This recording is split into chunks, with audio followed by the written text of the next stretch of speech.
This is my second one of these, and I think just from hearing what everyone has already been saying is that a lot of these things already exist. A lot of these things, and they exist in different compartments in the school. So, more centralized ideal is what we're going for. But anyways, we got to talk about technology, which isn't something you can do in 30 minutes. However, I think that we did a good job for what we had. So, if you didn't know, the T in FIT stands for technology. But if you walk into FIT, especially the lobbies, you don't get to really see that. So, for example, these awesome digital display boards is something that we think would be a great idea. Continuing, we talked about maybe enhanced video capturing of lectures, guest speakers that we have at FIT, and then an effective way to disseminate that into the FIT student body, into the community, and also into prospective people who want to be in FIT.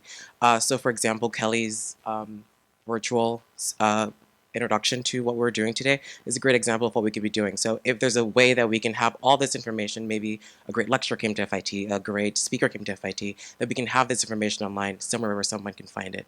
I realize I'm talking very fast. If you can't understand, just say slow down. I won't mind.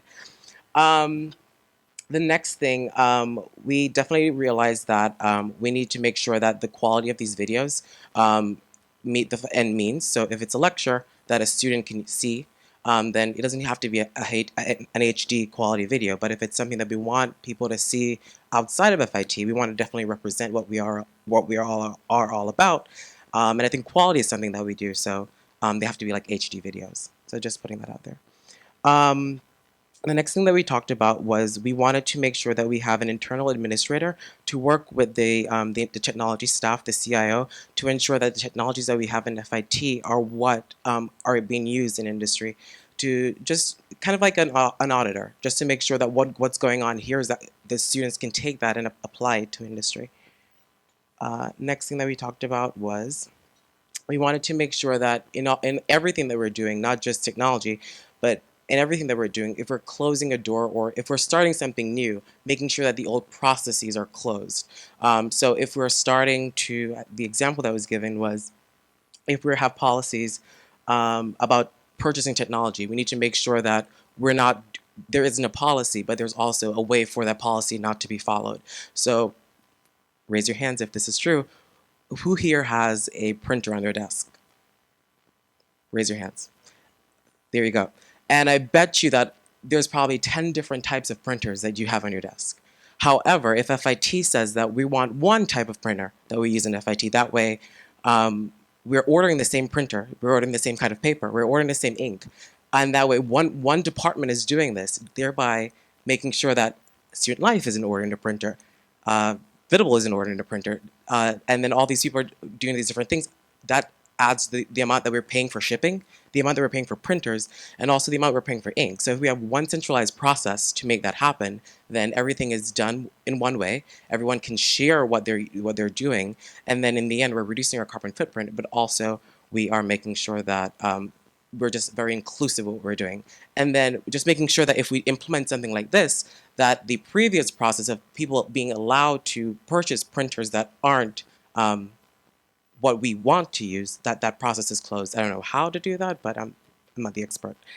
Um, the next thing that we talked about was overall just focusing on online learning and ensuring that we're utilizing things like COIL, programs like COIL, to make sure that if a student isn't able to study internationally, that they're at least able to have an international experience outside of riding the 7 train or riding the elevator in FIT. Um, Also, something that was mentioned earlier this morning, within Student Life and within Student Association, we use poster boards to publicize our events or whatever is going on in FIT. And there's currently 50 poster boards in FIT, and let's say we're doing 20 events in 1 week. That means that there's over 1,000 pieces of papers that are being printed just to publicize an event in 1 week. And what we've found out just from what we're talking from seeing the amount of people who are coming to these events or these different things is that no one is looking at the posters. They're not constantly updated, and sometimes it's like noise. You see them, you see them, you know they're there, but you don't look at them. So let's take those down and make gallery spaces, integrating these goals into one. Um, lost track. Oh, Another thing we discussed was ensuring that everyone is in the know about the portfolio process that we use to accept students within FIT, that system is able to allow students to add portfolios, add stuff to their portfolios while they're in FIT, and then they can use that once they're out of FIT, and then we can integrate that with LinkedIn and use it with badges. Um, and finally, we talked about classroom. And I took a class 2 semesters ago in the Feldman Center on the in the new smart labs, and I think that that should be a model of all the classroom spaces that we have in FIT.